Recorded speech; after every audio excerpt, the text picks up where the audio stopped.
everyone. Thank you all so much. Thank you. Thank you for being here. This is really going to be a treat. And I encourage you to come forward. This is going to be a demonstration, and he's going to play and talk about these instruments. So it's going to be interactive to some degree. So feel free to come up if you'd like. Just a few words just to prepare you all. Dr. James has been in my life for many years now. I studied with him at Appalachian State for my master's from 2016 to 2018. And it's crazy because he was at Appalachian State for 27 years. And I think this area, before him, there was really no outlet for young guitarists who wanted to learn about the guitar and its history and the ways that it could be played. And so what Dr. James really did was he made a pathway for many young musicians in this area to learn about this and really refine their skills. So it's an honor to have him here. So since I've been at ETSU, I've wanted to have him here and allow others to see his artistry and his knowledge of the instrument. So it's going to be a wonderful evening, and thank you all so much for being here, and we'll have him out.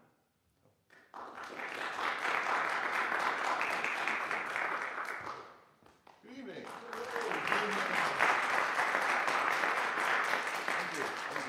Thank you, James. I brought with me, gosh, how should I put this? I have a history with old guitars.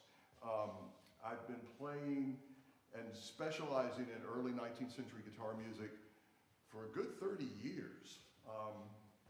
And I'll just tell you a little story is that I was always fascinated with the 19th century literature, but I never really, when I was a student, historical editions, like nowadays you can get facsimile editions of the actual music that was printed in the 1800s, and that wasn't widely available. So the editions of music were altered in various ways, even if it was just fingerings and musical indications, such that it sort of hid the original music from the player, rather than help him to understand the music. And in 1990, I got to hear Carlo Barone, Italian guitarist, musicologist, on tour in Ohio, where I was teaching for a year. And it's like, oh, now I get it. Okay, these guys are great. They had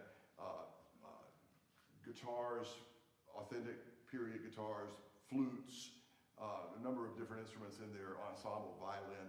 And the sound was just, oh, it's a different sound. Oh, the way they're playing the music is different. Oh, I get it now. It was just a whole lot of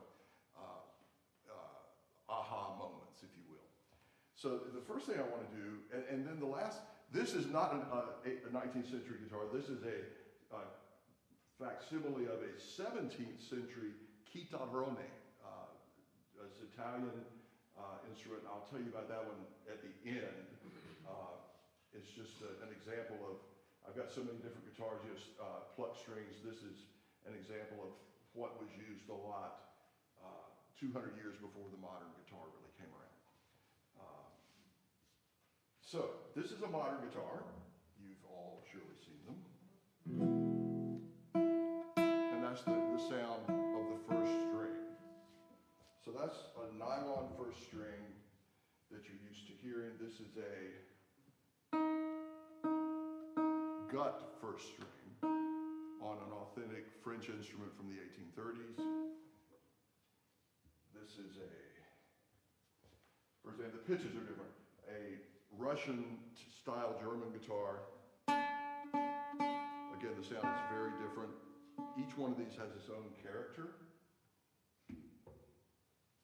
A Viennese, authentic Viennese 10-string instrument from the 1840s.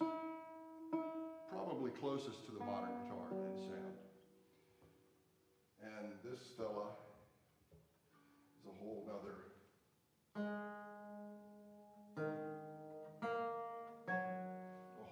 type of sound. So guitars today are really quite similar. Any modern classical guitar is largely standardized. The sizes are very standard. The pitch that everything is at is standard. Everybody agrees they're going to use nylon strings, sometimes with more or less carbon in them. But those sorts of standards did not exist in the 19th century. Simply did not. So in France, this type of instrument was very common. Paris was really the first mega center for classical guitar. It's a Spanish instrument, but the French are the ones that really got a hold of it and started putting 6 strings on it. The earlier Baroque instruments had 5 courses, so it would be like a 12-string guitar or a mandolin. You had 5 double-strung courses, and they got rid of the double string. So at first they had just 5, and then they added the 6th. So the French and the Italians were the first ones to really make 6-string guitars. The Spanish were still making 6-course guitars. They had the double strings. So the tradition of the music that we know today as 19th century guitar music begins in France and Italy, especially in France. So I wanted to start with some of this. I'm just going to play you a little bit on each instrument, talk about the instruments and their differences, and this is only to help me tune them. I'm not expecting a call. It's got a great tuner in it. But I did tune them before we started, so hopefully everything will work out. As I said, this instrument is from the shop of Jacques Desrosiers in Paris. His shop was located at the address on the label between 1830 and 1836. So we know when this thing was made. It's a spruce top, very common. It's got American bird's eye maple for the back and sides. Bird's eye maple only grows in North America, and it was popular in Paris for furniture at that time. So they were bringing in tons of it, and instrument builders started using it. It's very attractive. This guitar is fancy in that it's got mother of pearl flowers. They're hand inked with India ink. And there was a town called Mirecourt on the outskirts of Paris where their industry was building stringed instruments. So all the bowed strings, guitars, mandolins, all those sorts of things were made there. And so the instrument may have been built in Mirecourt. It was certainly sold in Paris. And all these parts of it, like these little flowers, they were mass produced. There's some guy sitting there all day long cranking out these things from, and then they would sell them to the different instrument makers. Typical French, the headstock is the inversion of the body. It has pressure peg tuners, and as I said, it's got gut strings. The instrument is obviously smaller than a modern guitar. The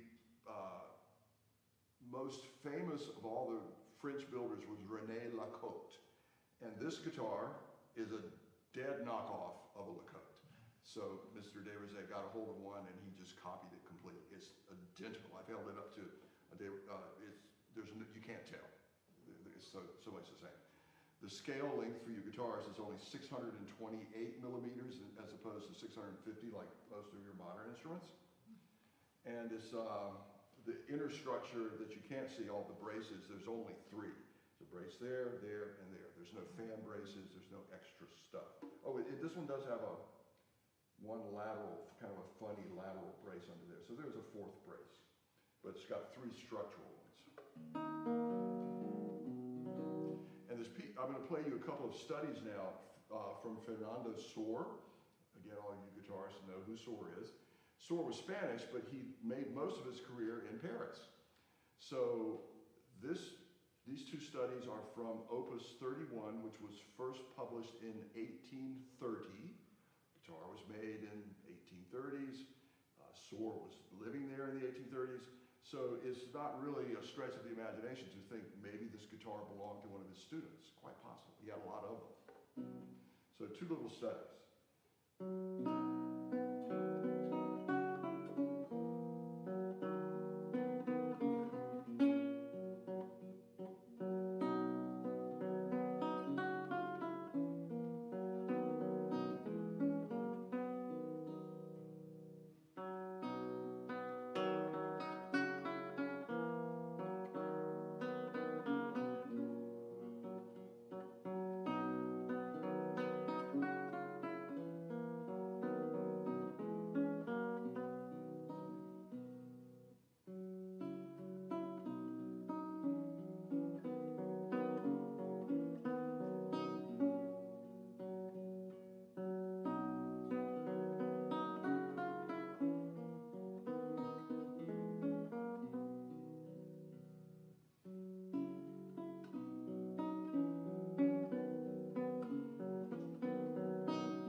they're very treble dominant. The basses aren't really big and Spanish sounding, so the melody of the music is very easy to discern from the accompaniment.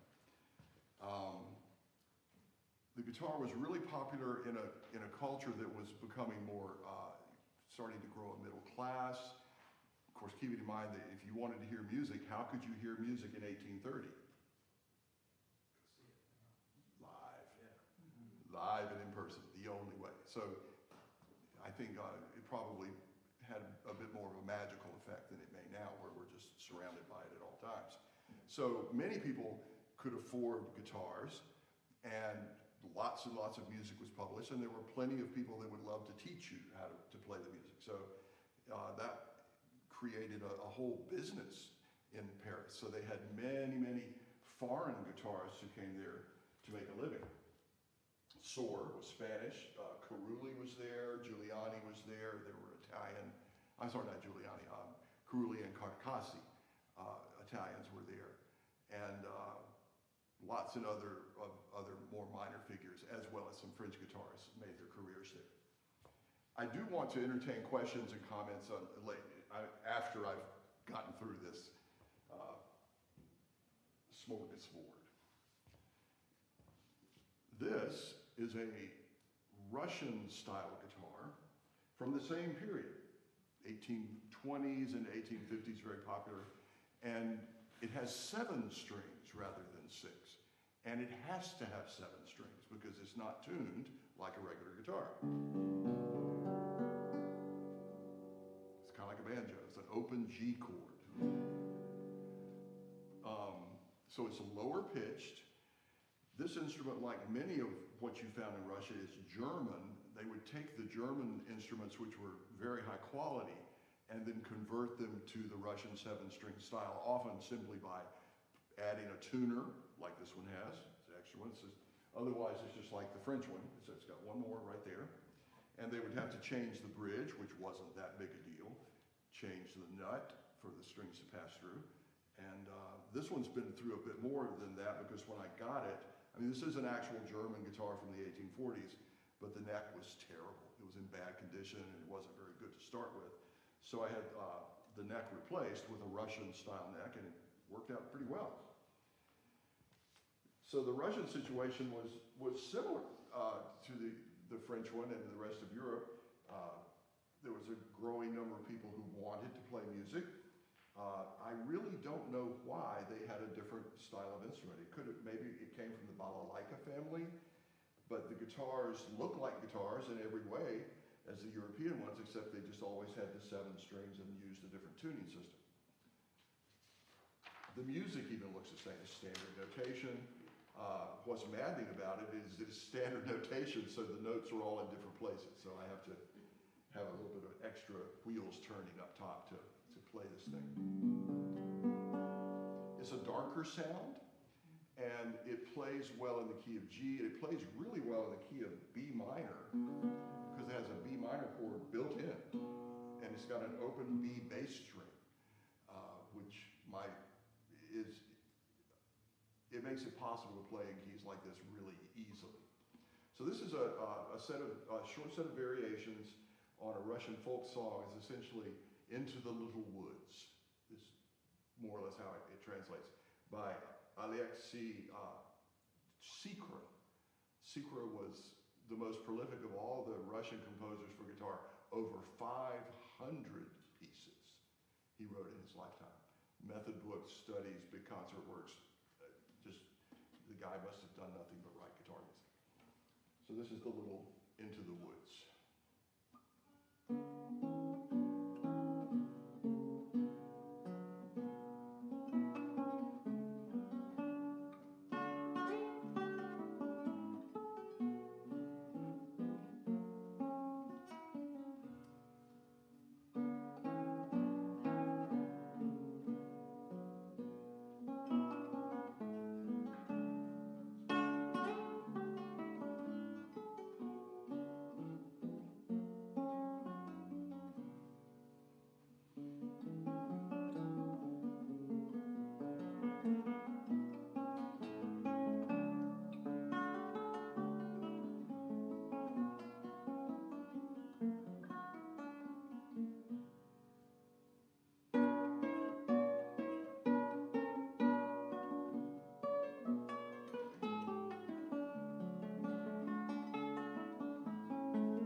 Russian guitar specialist come and give a concert in this tuning of this literature, and we were all kind of sitting there. We didn't hear a single piece we'd ever heard before because it was all this Russian stuff in this tuning. I forgot to mention that this literature uses more left-hand articulations than is usual on the Western classical guitar. So things like, or at the end it's even got 6 notes on one pluck. One pluck with the right hand.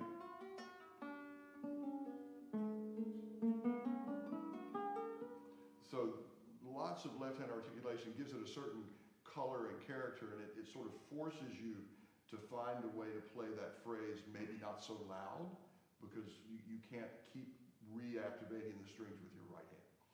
So it's very detailed score. They tell you all of this. You don't slur all these. So it's a different style, certainly. It's very, to me, it's a dark and sort of, the color of the sound is dark, the tuning is lower, and much of the music, because there's so much of it's in these minor keys and reflects Russian folk music, it really is a whole nother style of music for guitar.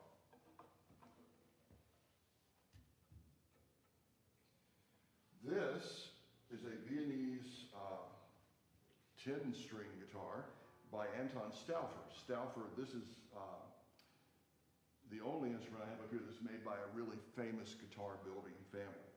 Johann Stauffer was the father who was the most prominent guitar builder in Vienna.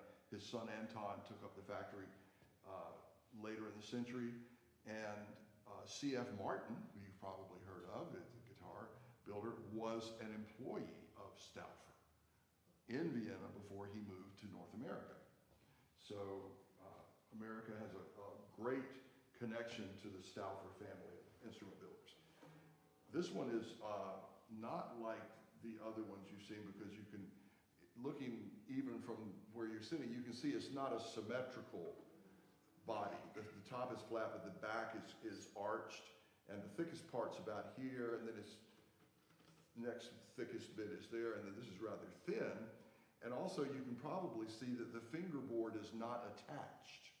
It floats because the entire neck is adjustable. There's a mechanism here in the heel that, and this was an invention of Stauffer Sr., that with a wrench you can pivot the neck so that this part moves here.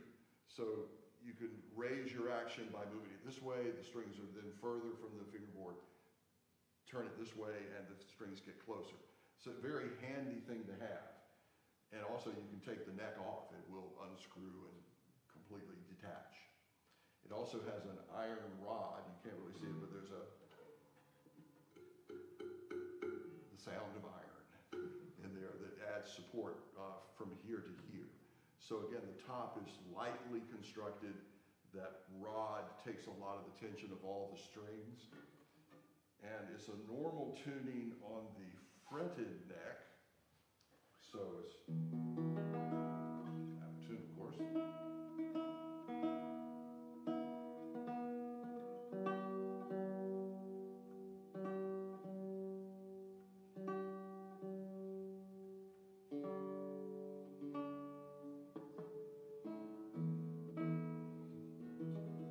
Not bad.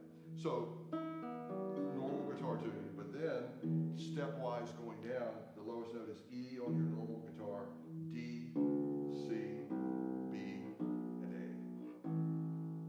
And this is the instrument preferred by Johann Caspar Merz, who was the preeminent guitarist of 1840s Vienna. All of his concert works were written for this 10-string variety. They can be played on the 6-string, and they often are, but the notation is originally for this. And he also wrote many, many pieces in that Germanic style for 6 strings. But another thing to keep in mind is that a lot of guitarists often had more than 6 strings, even though they wrote music published for 6 strings. The reason undoubtedly is that people who wanted to buy the music had only 6 strings. So you can't sell them a piece that needs 7 strings, or 10. So the music that was published was, it was made with that in mind, but many of the guitarists would have added notes, and there's variant manuscript versions that you see of a lot of these pieces that have the extra notes. So this is a beautiful piece by Mertz. It's rather famous. It's a nocturne, and it's very much in that Schubertian sort of German style that was popular in Vienna at that time.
Instrument is that because of these strings, with 6 strings or 7, you can stop notes with your thumb pretty easily. With this thing, you can't. And so when you have something like, it keeps going. It's got a built-in reverb chamber. So that's, you can hear that iron rod in there. And plus the sympathetic vibrations of the string. So it's a different animal to play. Okay. Last but not least, this is a cousin of the guitar. This is a copy of the early 1600s chitarrone. This instrument is a bass lute. The lute and the mandolin family often have the bowl sort of back. So it's a lute. It has a lute-type tuning, and this was invented to play in the opera house because around 1600, opera was becoming the rage, and opera was really the first music that was deliberately designed to play in a big room, much bigger than this. So the great opera theaters in Europe are large buildings with, vertical seating. It's like being inside of a tube.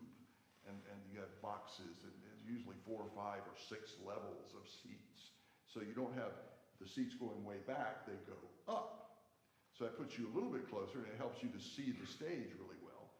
But they wanted this to work in the opera house, so they gave it a go, and it's pretty loud. You can push it pretty hard, and you have some really low notes. Actually, they're not as low as you might think. This, if it were in tune,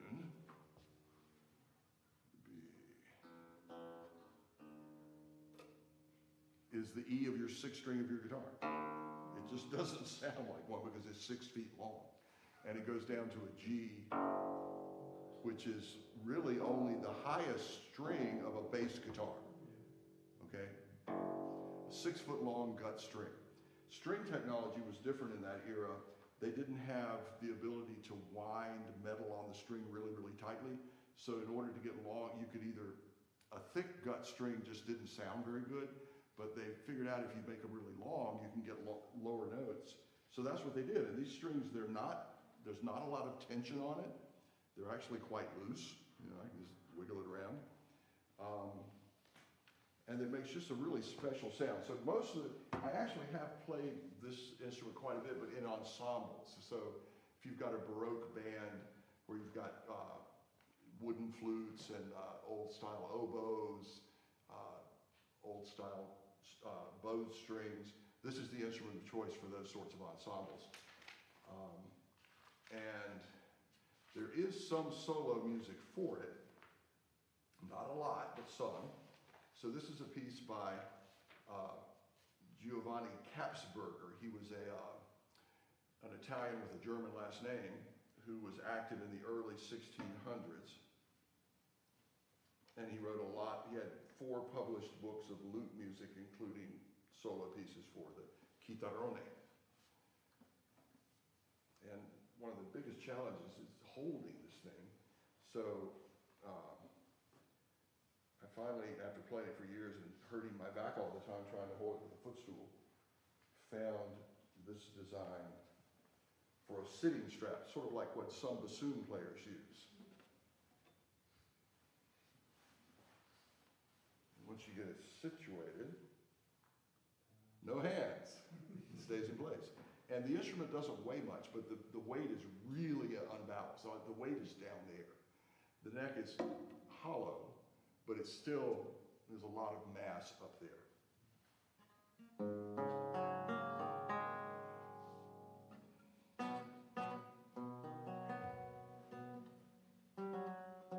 I tuned it before the show.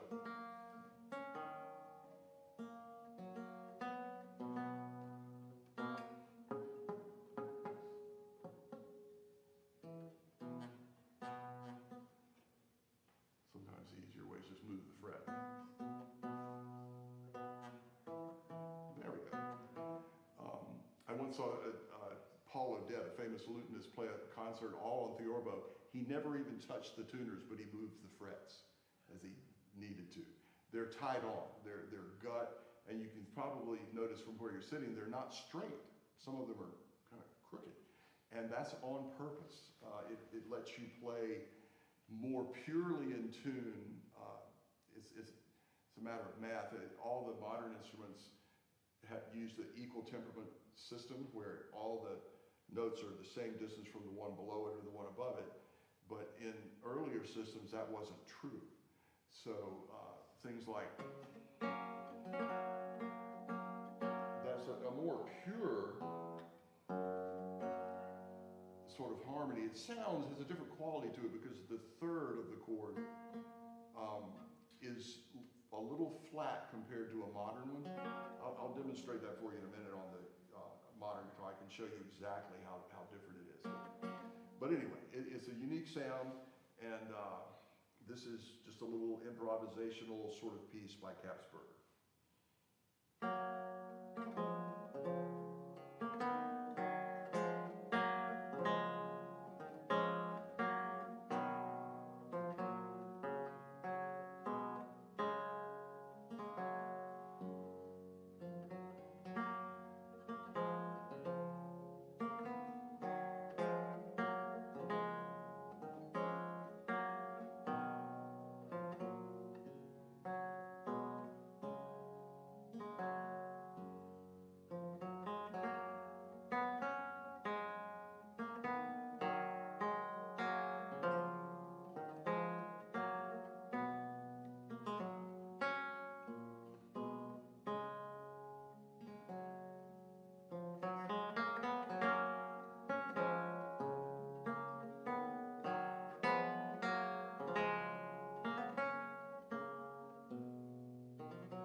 tell you the weirdest thing about this is the highest string is the third string. So it's like, it's tuned like a guitar. From there, A, D, G, B, E, but it's not the E you're expecting here. It's the same as your fourth string E. And then there's an A. So that's a D chord, but the notes are displaced. And it creates a really different sound. And sometimes they even ask you to play two of the exact same notes. So that's the opening chord of the piece. And it also means that your scales, so like those little cadences, where is it? Let's see. Yeah. That's third string, first string,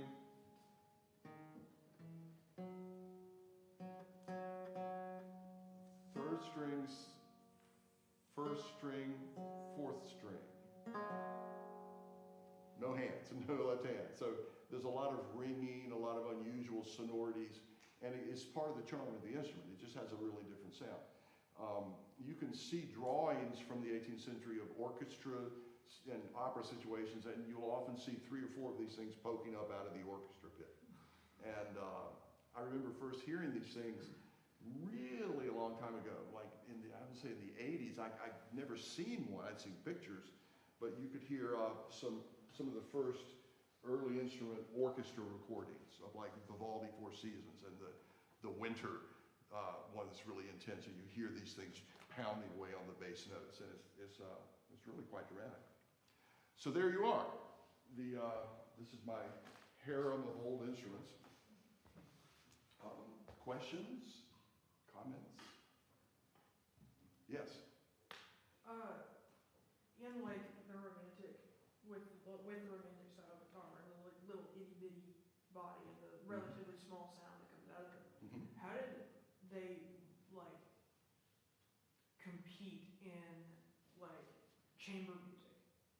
Well, that's a great question, and there is a lot of chamber music. There's a lot of music for 2 guitars. There's a lot of music for guitar and flute. And again, the flute of that era wasn't as loud as the modern metal flute. They were wooden and softer sounding. And I would say that the body is small, but the difference in volume, like that and this tune pitch, but it's not that much. I mean, we think the modern guitar is loud.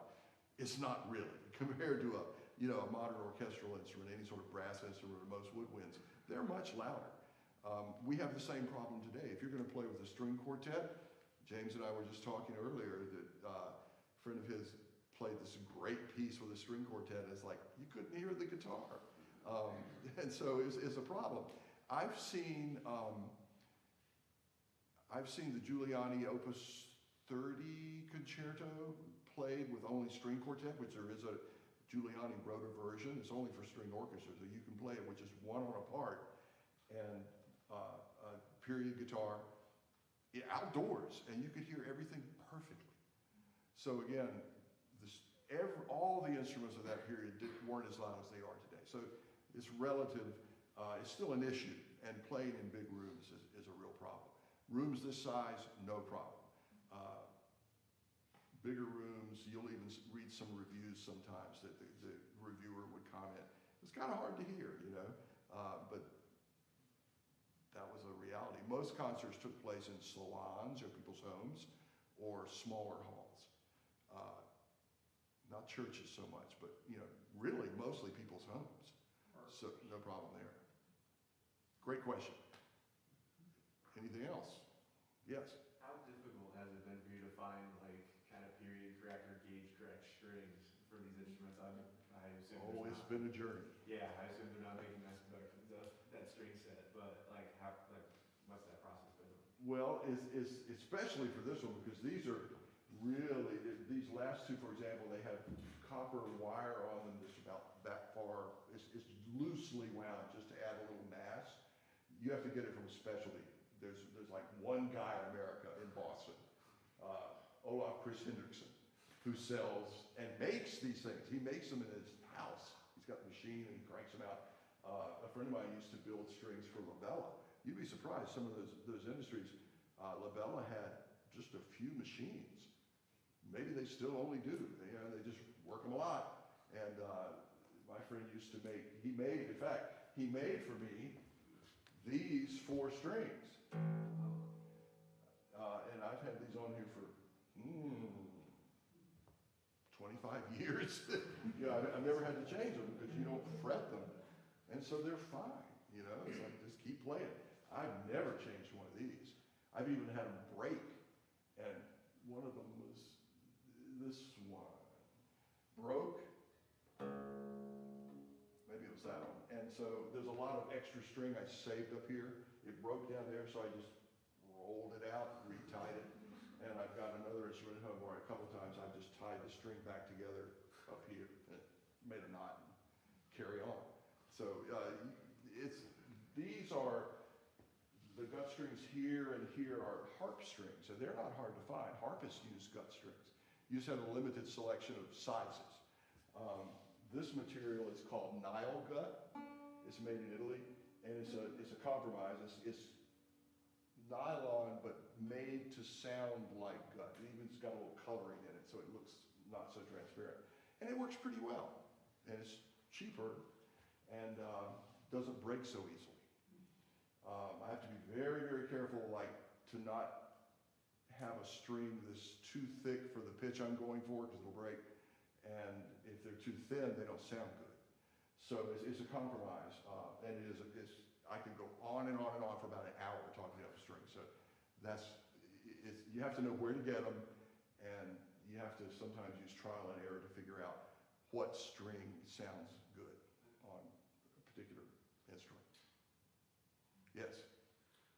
So you had mentioned that the French had gotten the idea of the guitar from Spain. Mm-hmm. Were the bodies bigger in Spain for the guitar? No. Okay. No, not yet. Not yet. The modern guitar is a Spanish invention.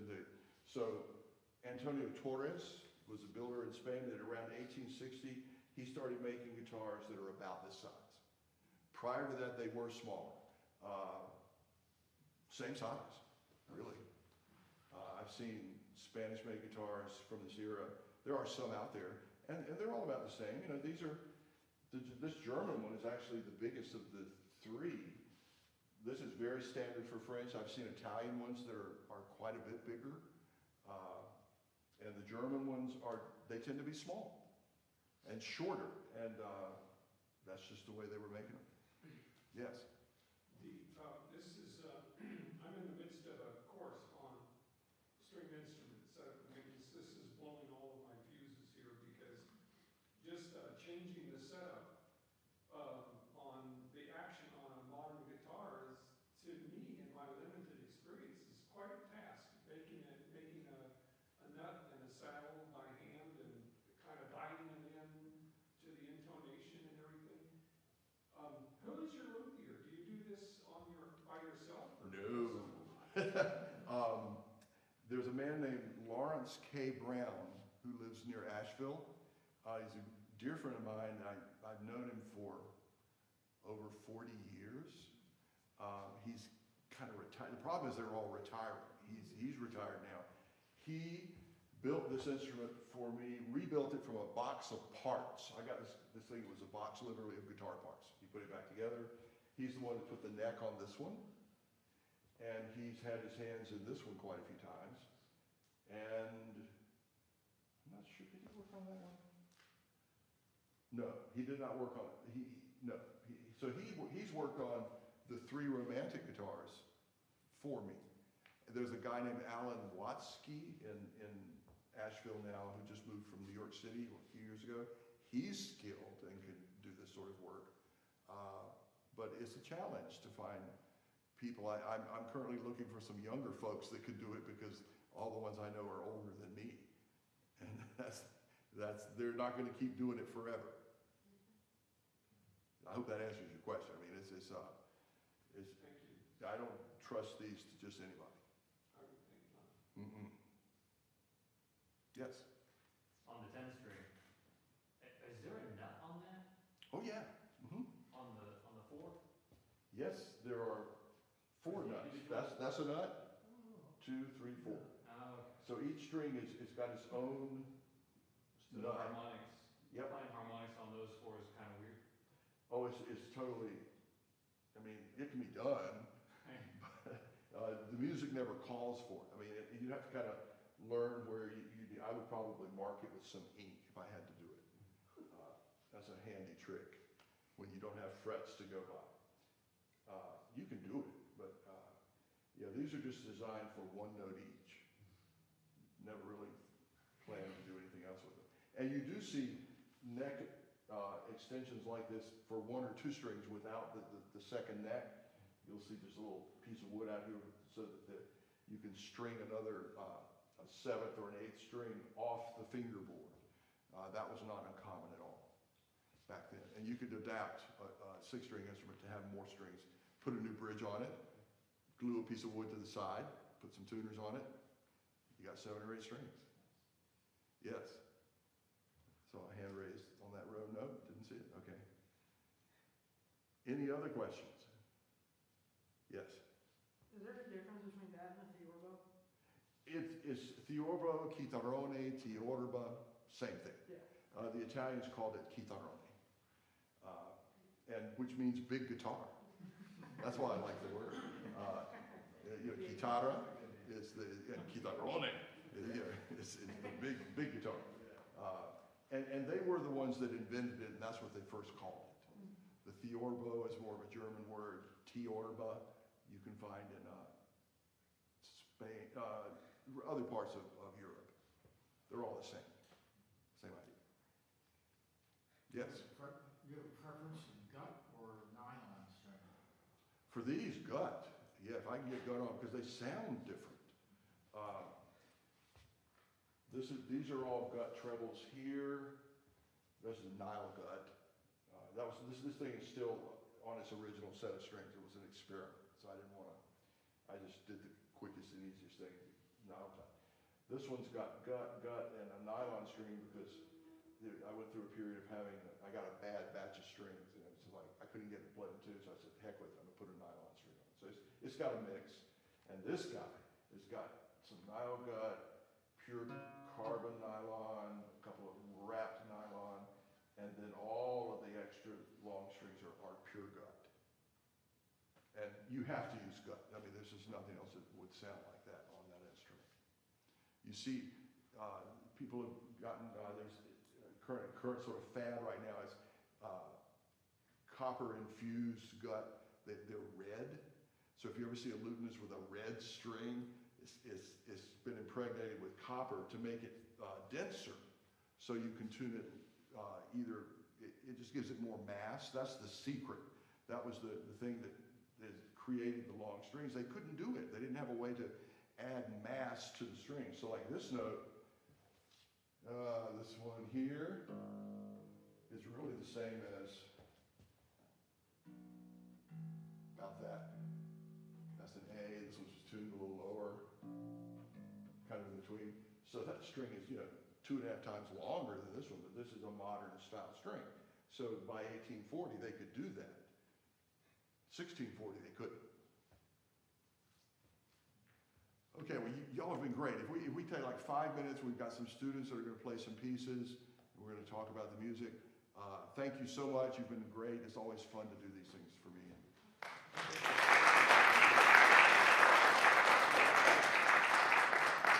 So 5 minutes or so, we're going to change the setup a little bit.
so we have, you can announce the piece again.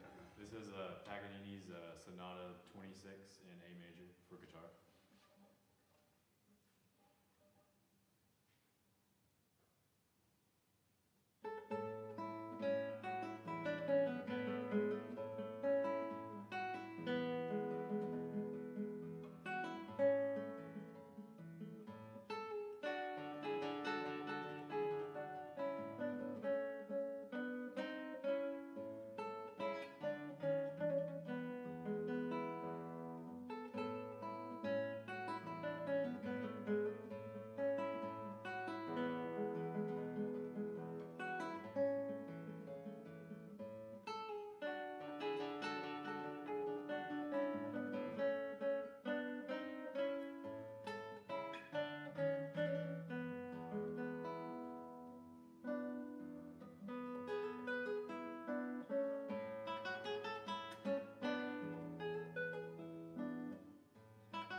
lot of notes so I'm just going to sort of talk in general terms.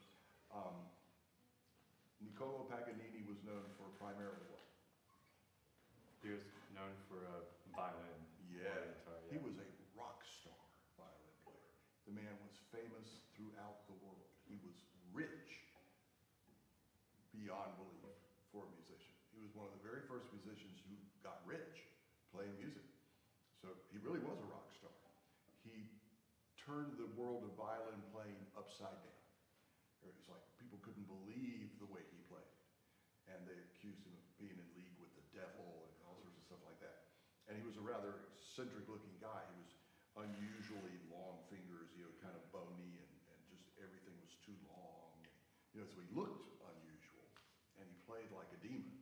And so there were a few years of his life where he sort of, he didn't live out of his 40s, and he was probably not really well, and so he didn't tour for a few years, and it was during those years that he did all this guitar music.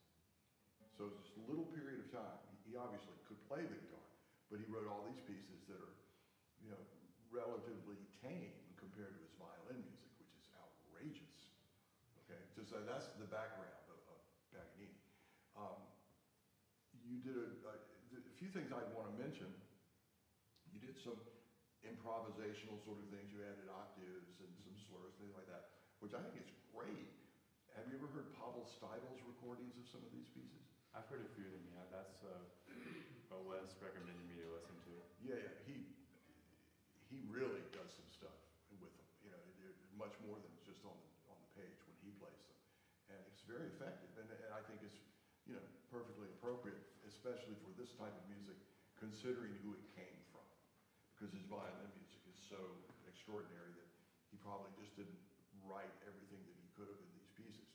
Having said that, there's a few things in the Allegretto here. It's in 6/8. So da da dee dum ba dee da dee da da dee da dee da dee da da da da da dee da dee. Every time you came to those, you held them, such that I wasn't really sure what they were if I wasn't looking at the score.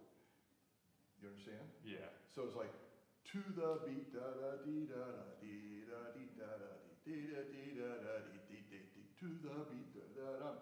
These are Anti-Cruz's pickup notes. The first time is kind of cool. It's like da da da, and then you establish the tempo. Once you've established it, I don't think you could do it every time. Okay. Sometimes you're going to have to, and this is sort of a rule of thumb that I use when I'm deciding how much liberty to take with a piece from this period. You can take liberties, absolutely. You're primarily going to take liberties in time. You're going to manipulate the time. That's expressive playing in Romantic style. But if you're going to do something, don't do it every time, because then it becomes a mannerism. It's like every time you do the pickup notes, if you do that, it's distorting the time. So, for example, let's do see if you can play from the beginning.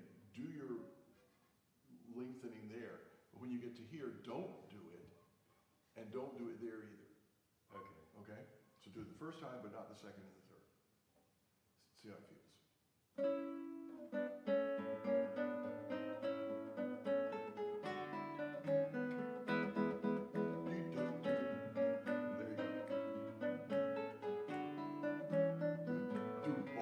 There you can take some time. Dee da da, that's the arrival. We're done with the melody. Right there. Da da dee da da dee. Boom, boom, boom. That's the accompaniment. And it's not always clear in this music that that's the case. You have to know. So da da dee da dee da dee da da dee da da dee da da dee dee dee dee dee da dee da dee dee da dee da da dee da dum. We're done. That's the tune. See, you can take a little time there. And if you don't take time at the end of a phrase, and especially at the end of a section, in most styles of music, and certainly in this, is wrong. Okay? You must take some time. Doesn't have to be a lot, but some. Okay. Don't end your phrase metronomically. It's sort of the opposite of what I'm saying here. It's like, yeah, take some time there, but not every time. Da da dee da dee da da da da dee da dee da bum bum bum bum. Or da da dee da bum bum bum. There's so many ways you could do it, but you probably don't go da da dee da da dee da da ba ba ba. Maybe, but that's if you do it just one time that way. You see what I'm saying? Yeah. Yeah, so this is the end of the phrase, right there. That is accompaniment, and it's a different thing. So you can take more time there, and it also is good to relax the rhythm a little bit before you go on to the next bit. So you can go da da da dee da da da da da do, and then go right back into time here. I would do that. I would put time there rather than there. Okay. In general, because you've already established that this is the tune is da da da da dee da dee da da dee da dee da da da da dee da dee da da. You can do it sometimes, just not all the time. Okay. Okay. Okay. Let's do the minuet, the minore again. In the minore, in general, and it's written. I'm not making this up. It's written in treatises that. Usually when you go to the minor, you slow down a little bit. Okay? So even though it doesn't say it, it says minore. It means it's going to be of a different character, and you can slow down a little. So your tempo is dee da da da dee da da. Now we're going da da da da dee da da dee dee da ba ba be. Slow down just a little bit and maybe a little more flexible. Play the minore from the beginning there.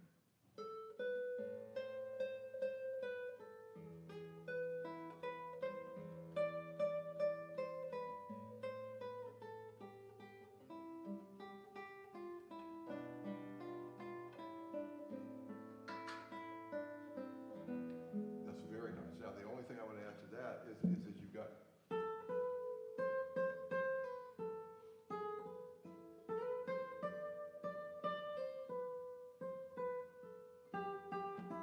that's the new phrase, those G's. So give us a little bit of breath.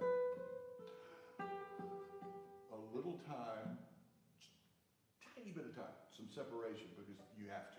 It's the phrase. So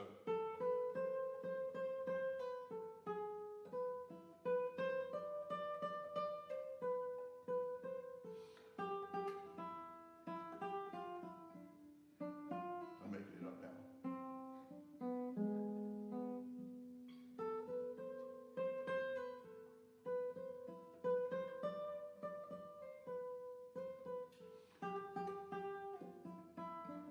That's the end of the phrase. So you have to give us a little daylight there. Okay. Make sense? Try it.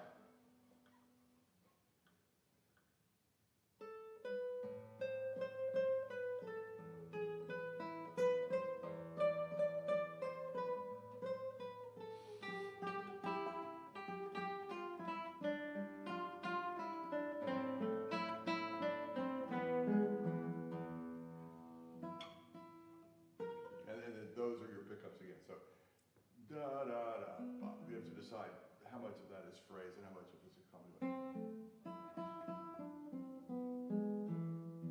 I'd say all of it is. And then you pick up again. So you get the idea? Yeah, I think so. Yeah, so it's still got that kind of dance groove to it, but when the phrase ends, you always have to give us some indication that you understand that's the end of the phrase, so that you can transmit that to them. That's the end of the phrase. So should it be almost like brighter in the C major chord? Thing? I would make it lighter. Yeah, I would do something to change the sound a little bit. Let me see.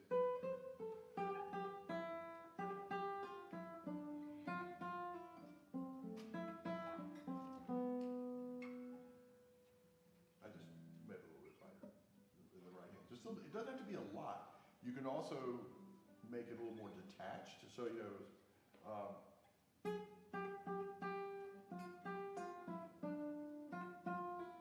It doesn't tell you to go with staccato, but it's another way you can change the articulation.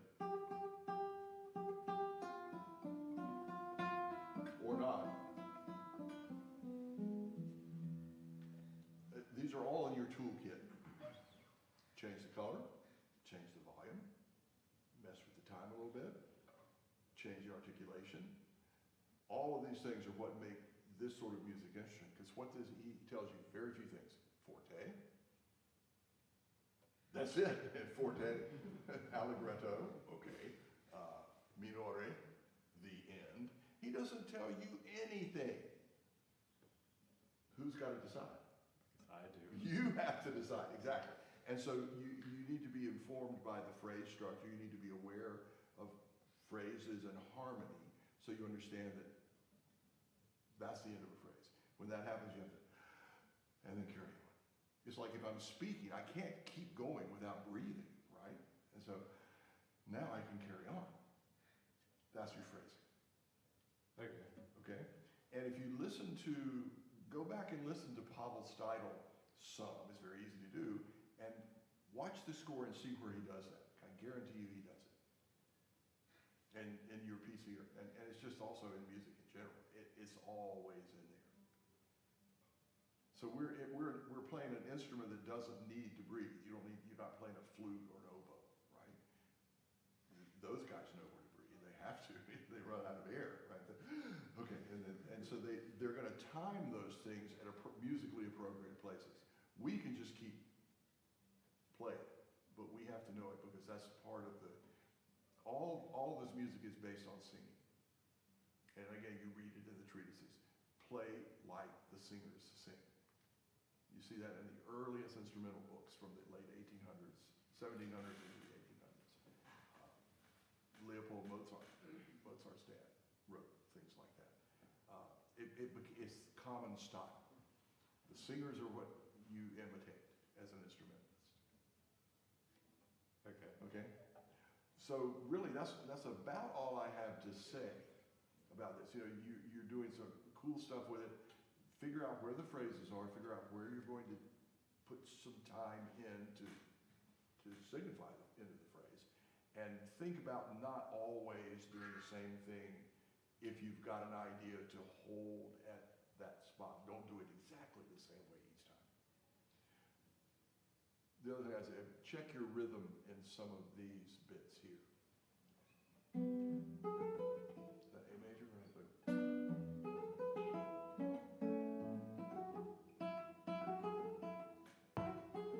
That has to sound like it's on the beat.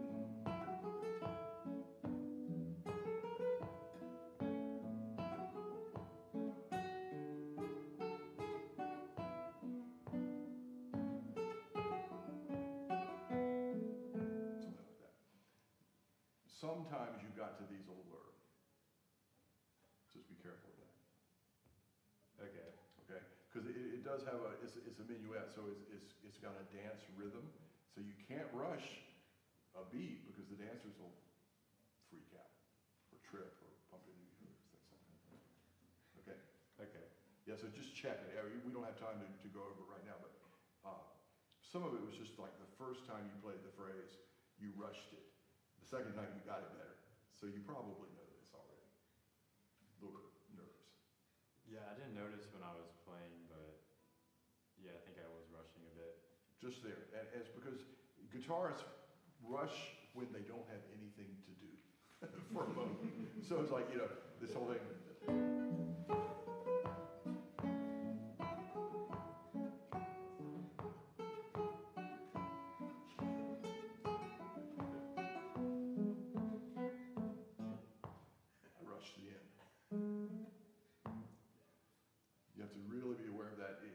Fast notes, then all of a sudden you've got slow notes. The tendency is to rush through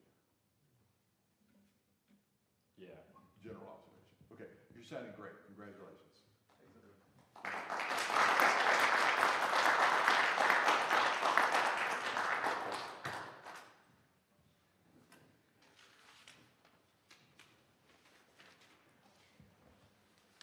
And that's it. Can I see the guitar for a second? Oh, sure.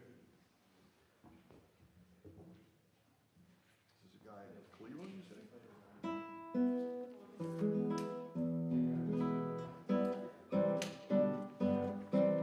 Yeah. What kind of strings are they? I forgot. I know Wes recommended them. Or the Severus? Cantigas? That sounds familiar. Yeah, I think he has the yeah. Severus Cantigas. Nylon? Yeah. He needs to put maybe a carbon on there. You think? That Doesn't might. seem carbon. No, it's not carbon. I think he might use a carbon. We think he might need a carbon there. Oh, maybe. No, it's there. Those are the Cantigas. Second strings are always the loosest ones of Yeah. the whole instrument. Oh, I good. mean, before these, I've only really used Augustine's. Yeah, not super familiar with those brands.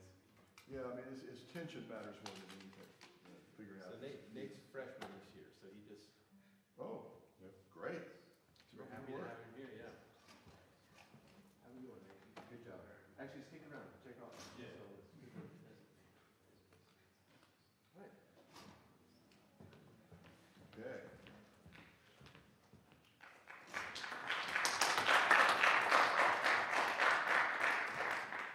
All right, Gandhi A2.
I would say Regandi is the pinnacle of the early 19th century romantic style for guitar.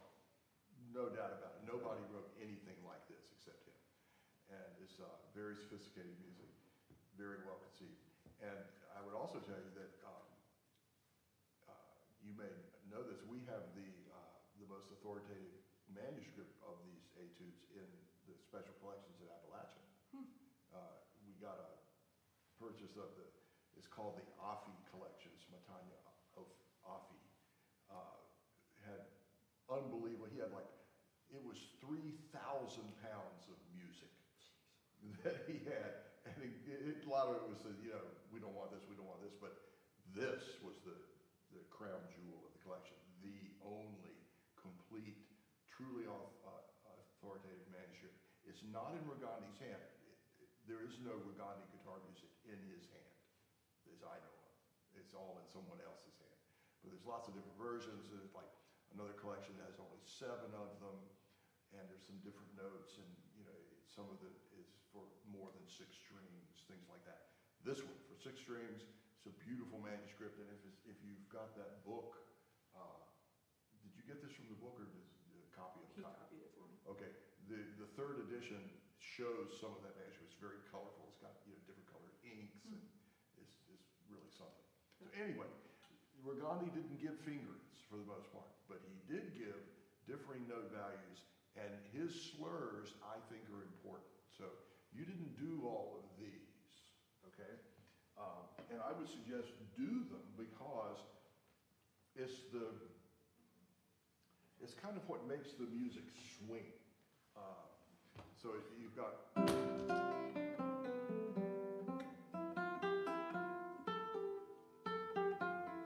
You added that one, right?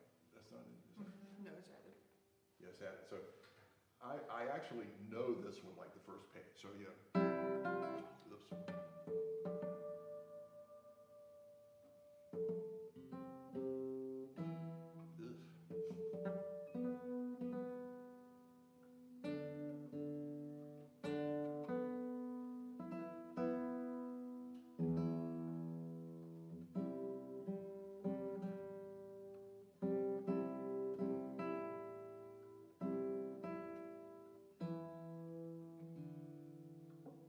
Can't leave it alone for a minute.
But those slurs make it so that everything isn't the same. And sometimes he puts them on the beat, like strong to weak. And other times he puts them weak to strong. And that, there's I expect if you go, it's not the same. Or, that's not the same. So they give it detail. And then it's different.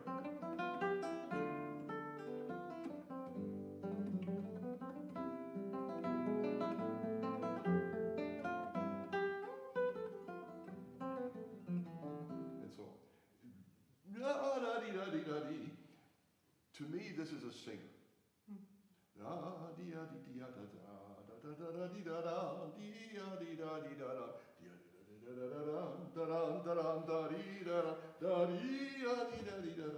The singers go to the high note.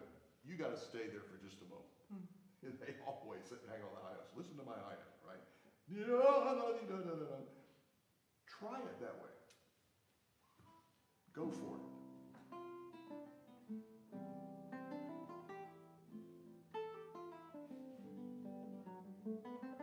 Push. Now go for it. Make sure you hit it. Do you have to do that? Oh my gosh. Yeah. There you go. So I'm going to give you a technical tip. When you land here, you've got to bring the entire arm with you. And so play this note, the C. Relax your arm. You got to land like that. Okay, so now go down here. Just play the G. It's G to C, right?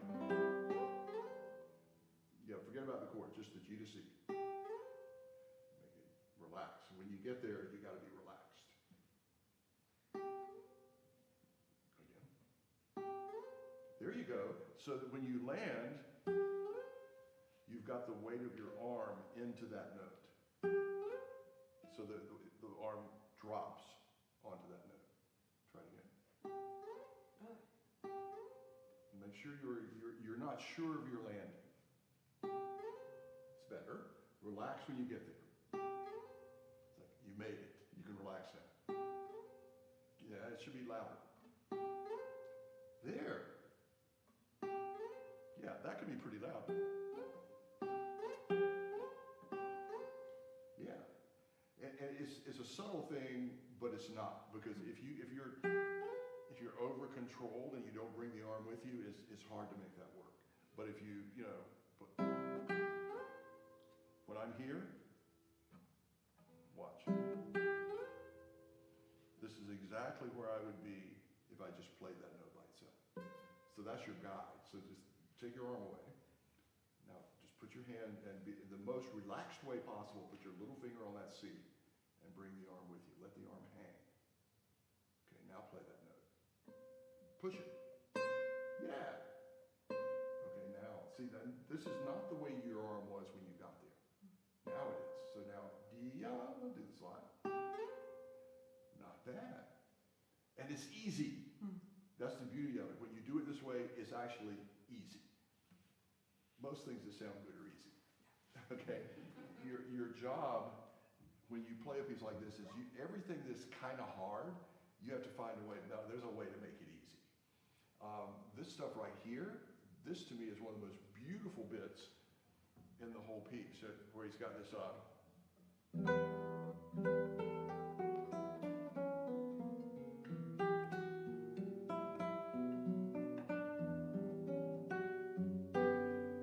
ooh, I love that chord. Yeah, the minor ninth at an octave.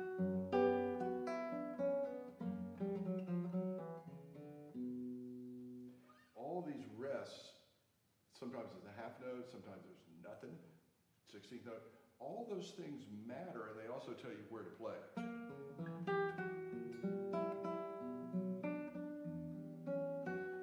The melody is continuously ringing. The accompaniment, on the other hand, is not.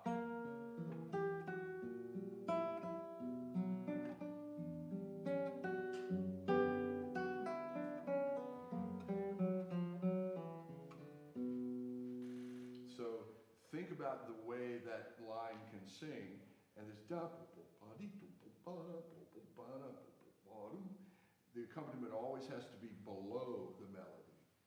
And Regandi is brilliant in the way that he doesn't tell you fingerings, but if you observe the value of the bass notes, there's usually only one place on the guitar you can do it that way.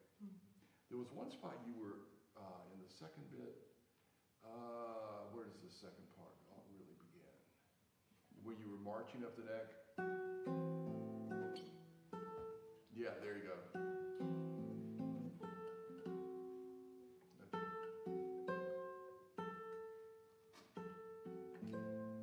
That can be open because there's one of them that has to be barred. It's not that one. That one has to be barred. No?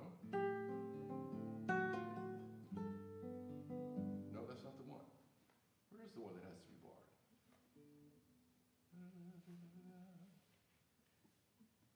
Well, that's not the one. Anyway, So when you have these, let's start the second half again after this. Can you start there?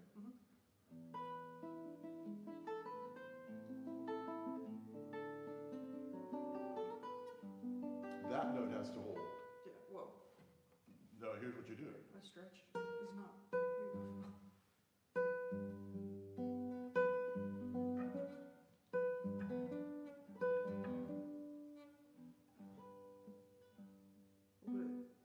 Open B,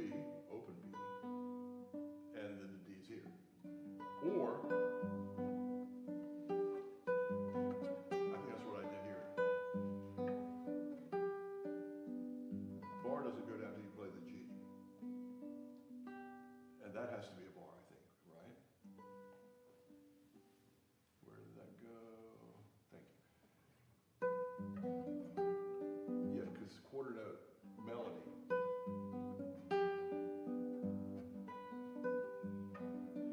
Notice, well, he does tie that there. That's a reach. His guitar wasn't as long as this.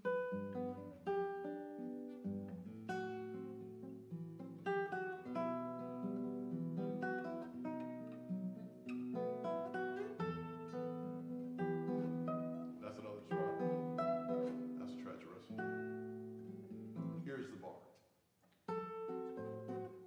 No, that's not.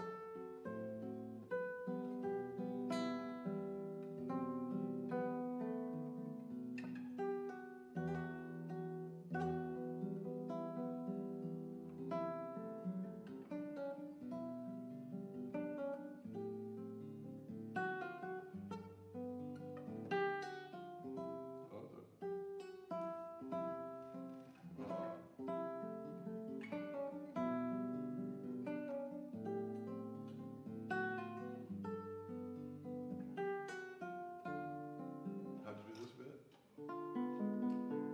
Okay, then, yeah, the slurs are really hard. This is the second edition, I can tell from that place. The original manuscript, check this out, has, and it's almost impossible to do, but it's so cool if you can, has that note tied all the way to that note. So he does this.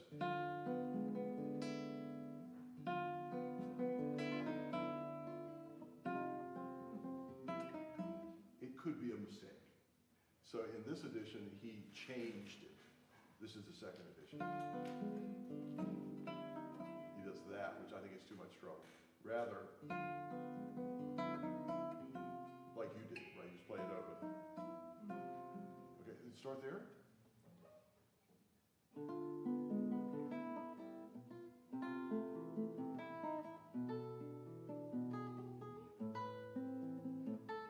Can you slur that?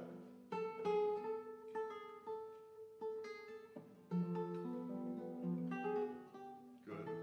There's the bar.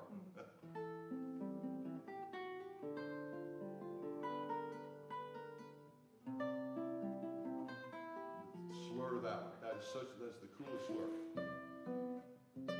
So it's what does he do there? Oh, he does a bar.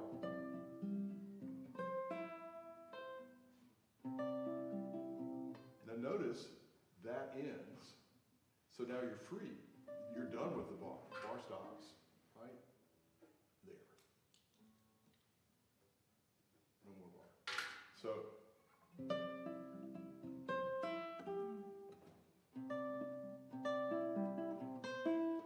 yeah, but you got to get right back to it. So, what is it?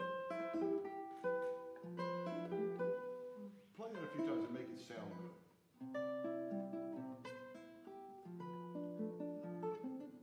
Okay, the slurs are really cool, and you have to realize that Briganti was an amazing virtuoso. The guy could really play, and so he wrote when he wrote these things down. He knew what he wanted. The Paganini that we heard earlier doesn't have this level of detail, not even close. There's no indications of dynamic, but you follow the shape of the line. You don't, if you think about that, you don't need dynamics, but the articulations are where the detail is. It's really cool. So I would say really have a look at those articulations and see if you can do the slurs that he asks you to do. It'll make it more interesting. And it also will direct your fingerings a lot of times. Where's the bit where it does a sequence? Oh, it's over here. Where it starts marching up. Yeah, these things.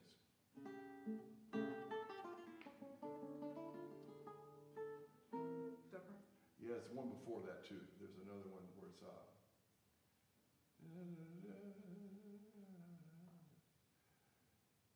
maybe that is the one. Oh. That's not it. It's what it's the shape keeps. Yeah, it's over here. Okay, yeah. Take it It's from. from here on. Okay, can you start there?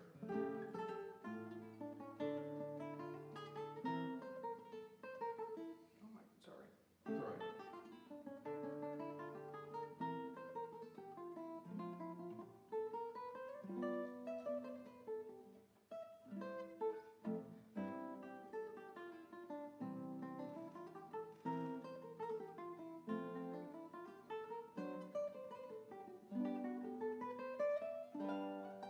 That's the one. Where you went back down to that F chord, you can stay up high, and it's easier. Here, this one. So you're here.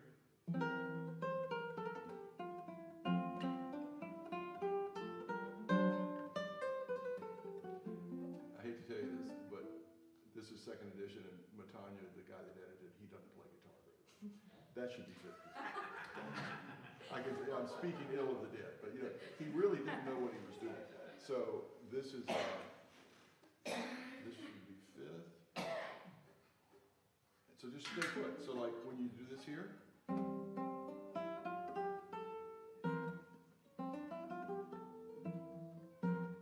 That doesn't feel right. I do it a different way.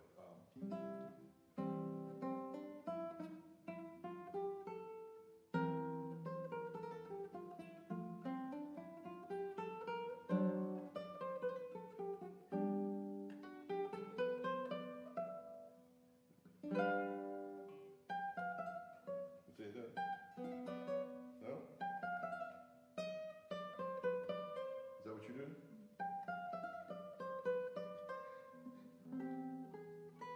Yeah. So the other thing I would say is, in general, and we're about out of time. So try to be less and more legato. Start with legato, connected, and then use the staccato for variants. Okay, to make it more interesting. Avoid the staccato as the go-to, because it's not in style. It's not the way a singer would go.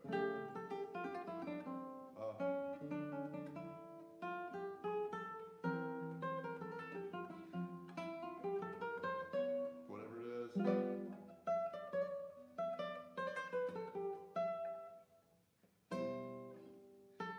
This is hard.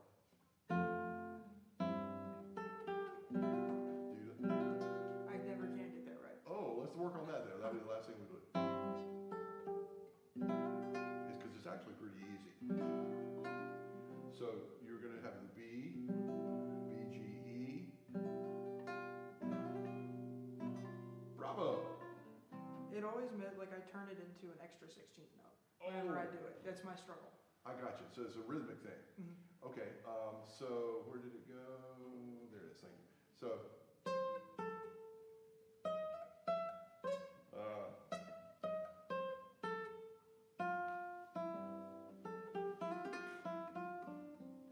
So play it without the brace. That's right.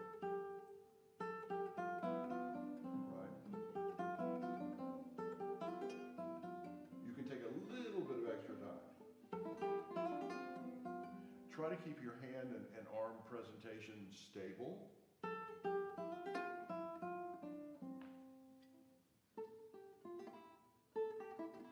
Let's just play just the ornament. Oh, use 4. Yeah. Not bad. Your little finger's not giving you what you need from it. Yes, you have to pull.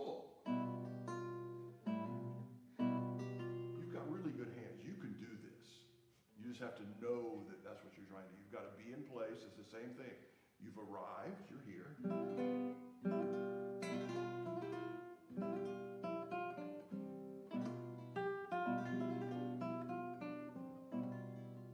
Not bad. Now make sure you get a good sound to start with.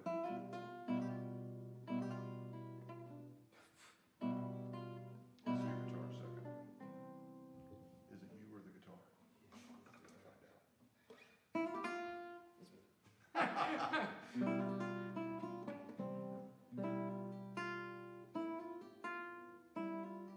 They're little hammers. I arrive with velocity, but once I hit, I quit pushing. And then it's not hard. If you keep pushing, it'll kill you. If you don't move fast, it won't speak.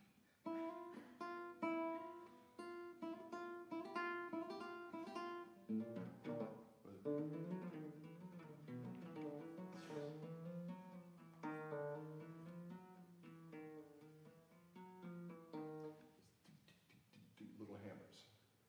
Try it again. Bravo.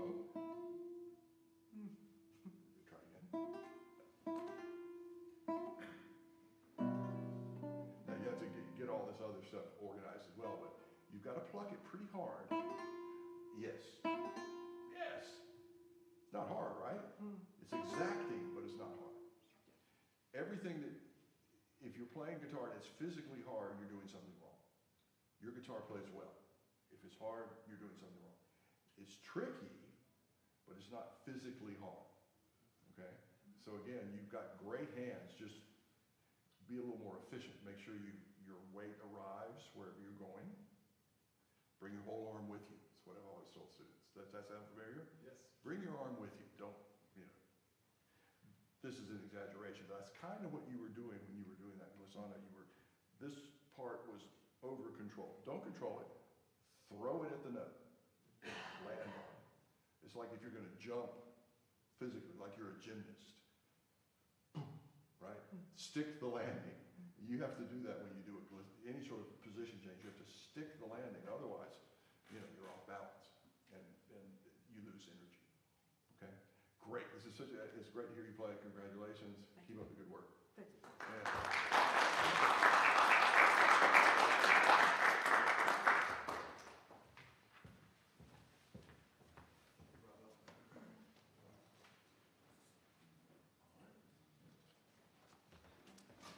Okay.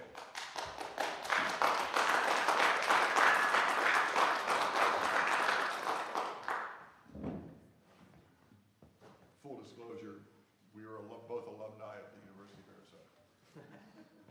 Small world. Yeah.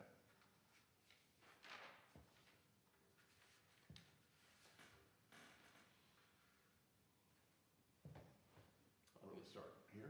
No, I was gonna play from the beginning. Oh, from the beginning, okay. Just, I don't think it's all gonna fit on that one. I'll hold this one. That work? Do you need it or I just need it? Just that, I mean, Do you want to see it? no, that one should be fine. Okay. The rest of I'll it, I need to look back.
see the like that 8VA logo at the very end. It's like, just to give you, since I happen to have the instrument, most of what it's good to be informed by what the instrument can do, but you don't need it to play things. But just to give you an idea of the drama that you're trying to create, this guy really will tell you. Because I remember learning it, and you have the drop D, and I was like, how are you even supposed to play that? You're not supposed to drop the D. You've got a whole other string for that. So it's yeah.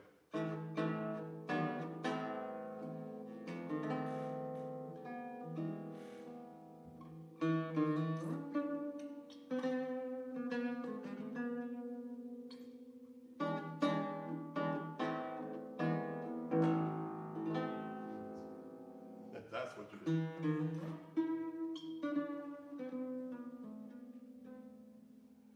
See, so.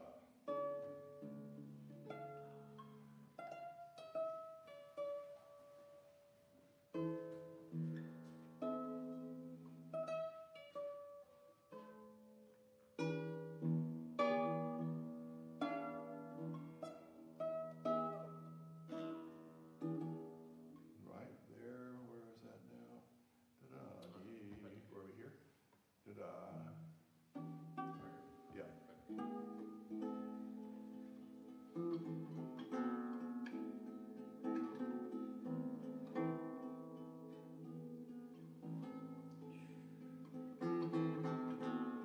So these have to be soft. That's what matters.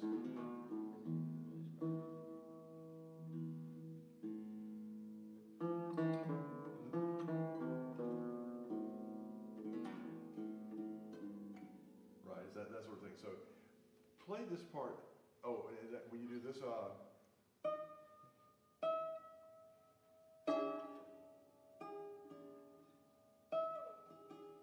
guys look at that and listen. The whole thing, or just Do just that from there. So that's a slur.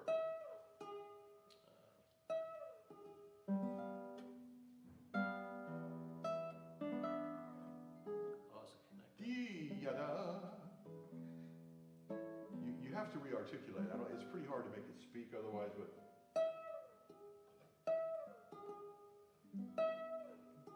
Or it could be that. You need to hear it twice. So probably you have to hit it again. Like that. Yeah. I think I have to change the fingering to get this. Well, he's doing this. He's got.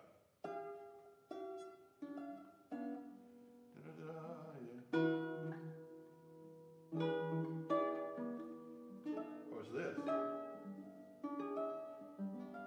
1, 3, 4, 1, 3, 2. Those are all up there. So D.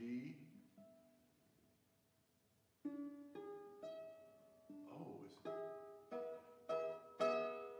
no D. Yes, there is. D. Oh, it's this.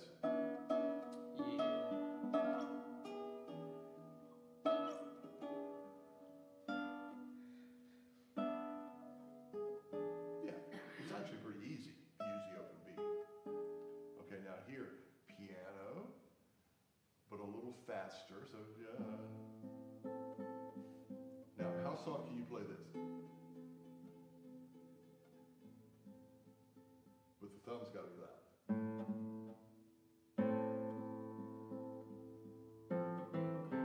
You did one too many chord, by the way. It's 1 and 2 and 3 and 4 and 1 and 2.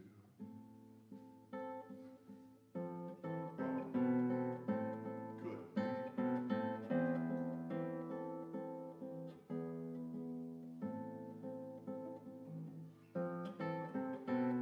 That sounds great.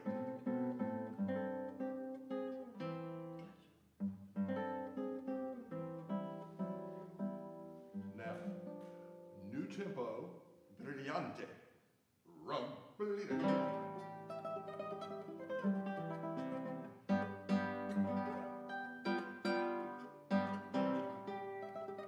Try it without so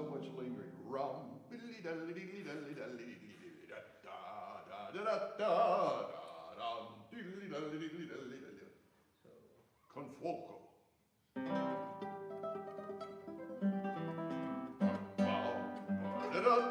Fortissimo. That's how loud can you play that?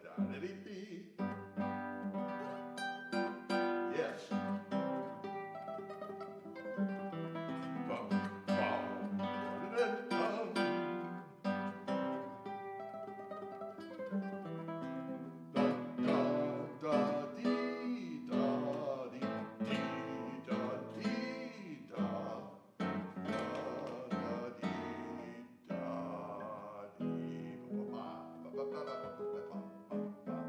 Yeah, odd tempo, back to tempo.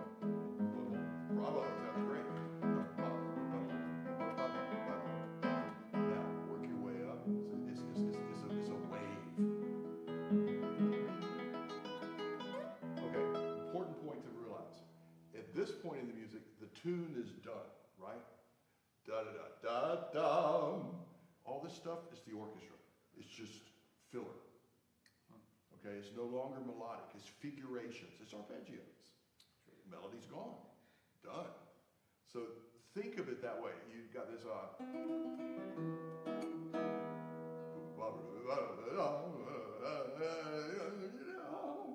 it's not the singer, it's the orchestra. Okay? So there's the end of your melody right there. And then this stuff you can go crazy with. You should. So, start from right there? Yeah, just arpeggio.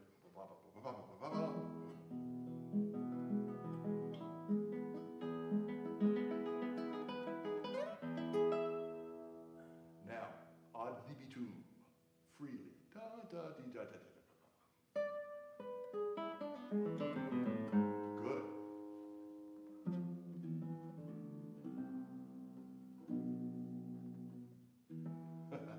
That's where those notes come in. But anyway, so whenever you see the little notes, it's free.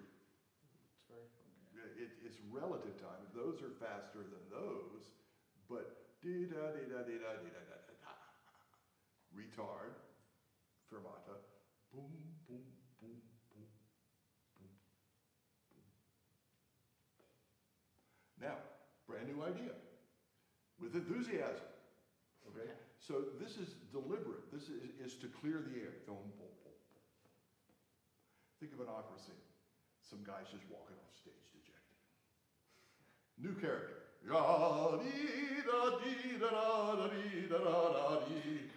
You get it? yes. Yeah. I mean, that's what it is. It's opera. So, with enthusiasm. Enthusiasm. It's Yeah. right there in that A major. Yeah, right there.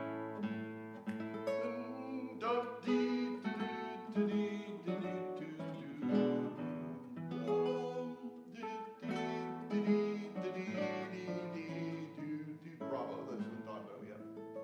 Nice.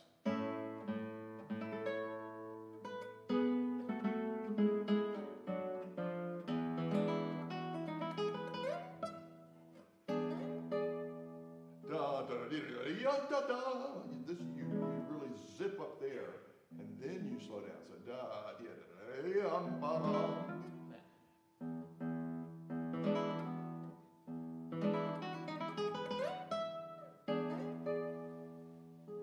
There's an extra note there, so it's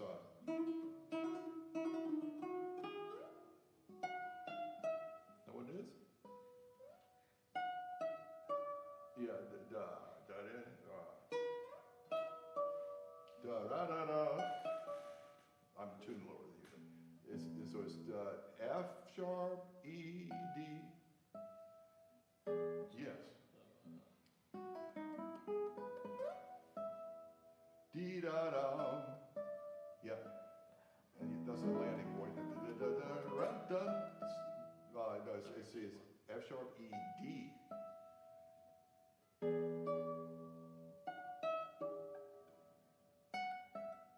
Yeah, like that. Yes, and then this is extra. Kind of slippery sound there. Yes. Da dee da da dee da da da.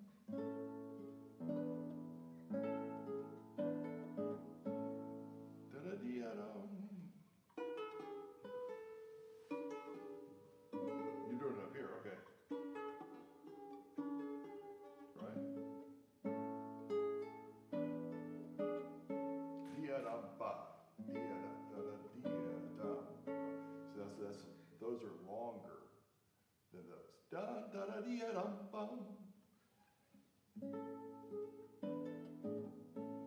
Bum-ba-da-dee-da-dum-bum.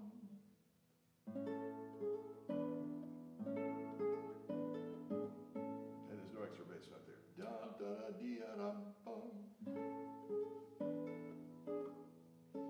Yeah, go to the G sharp. So it's like that.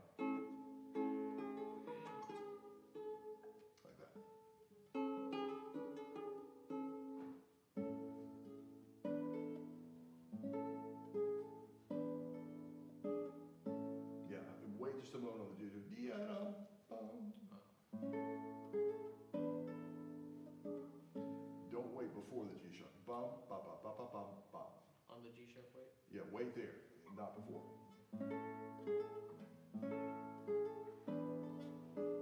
Yes. Yeah. Dee-da-dum-bum. Yes. Now it sounds final. You've lingered on the G sharp for a moment, and then you play the A, and we know we've arrived. Da-da-da-dee-da-dum-bum. Is there a pencil right here? Yep. Rat. I'm not a rat, or I'm a rat. Oh yeah, I'll help you out here. Thank you. Da-da-da-da-da-da. That guy. Just remember that. Okay. And then this. You did well with that stuff. And this stuff right there, that's hard. Can I see you do that right there?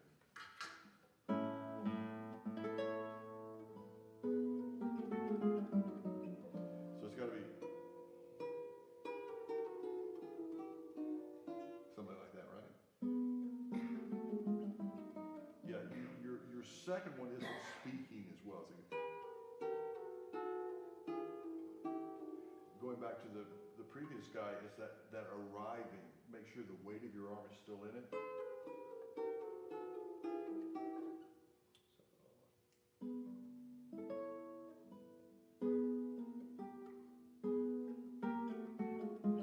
That's better. Just do one of them. Now, relax your arm a little more. Do it again. Arrive. Get there when it's time to move fast. But not sooner, but when it's time to move. Let me get rid of this guy. It's a timing thing. What's happening is that you're not arriving with the full weight of your arm when you do that. So it's Sorry.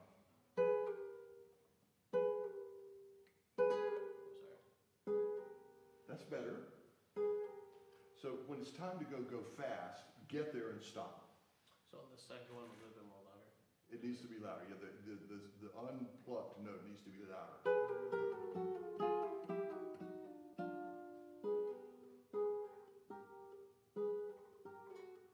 Probably just a few more minutes.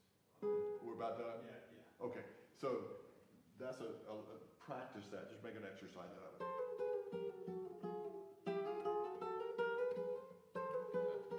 Okay, yeah, we're gonna have to wrap it up. So, be careful. There's a few places. I'll say this last thing. In some of these things where you're jumping around, you've got like a C sharp or a G sharp in the beginning of the measure, and then there's a re-articulation of that note, and you lost the sharp. And I wish I could tell you exactly where it was. Right there. I'm not sure. No, it's somewhere else. Dr. West can help you with that. Okay. There's some places where it's like 3 sharps in the key signature, and you've got G sharps, and that last bit of the measure you went to G natural. There's an oversight because you hadn't had any sharps for a while, but it's still the same measure. Big piece, man. Good job. It's you have to think fantasy. you have to, the last thing I would say about it is each section is a different idea. And that's the nature of this sort of piece. It's not a theme and variations, it's not a sonata. It's a collection of very different bits of music. Each section has its own character and identity. And so if you think operatically, it's like one guy leaves the stage and here comes somebody else. And they've got a different character. And they do their thing, and then they leave, and somebody else comes on, you know? And sometimes you've got a couple of them on. But it's one idea after another. And at the end, it's all figuration.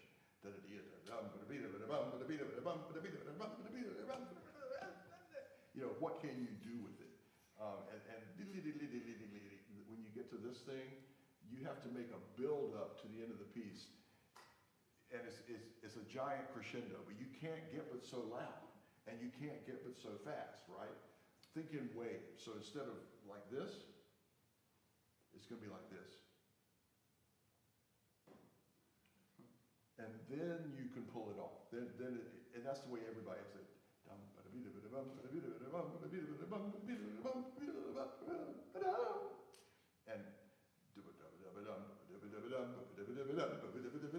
you got to pace yourself. You got to start off soft and gradually get faster and louder in these figurations here. And it's easier. Not only is it sound better, it's easier. Okay? That makes sense. Yeah, it's Rossini. It's like a Rossini ending. Rossini was the guy in opera. That was another rock star who made a bunch of money. And all of his stuff ends like this. You know, it's just like, we're done with the tune, now we're going to play figurations, and then we're going to get louder, we're going to get faster, yay! And everybody's happy at the end. So that's what this is. Only it's just a guitar. So that's the trick, is to pull that stuff off. That makes sense. Okay, it's easier on a 10 string actually, because everything's ringy. You got those low notes for drama, and you know you can hit it, that stuff where you go. There's a low C ringing, supporting your all that stuff. There's a still ringing from the low C on the 10 string. You don't have that, so you have to pull it off without it. You can, but you know it's harder for that. Okay, good job. Go wild. We're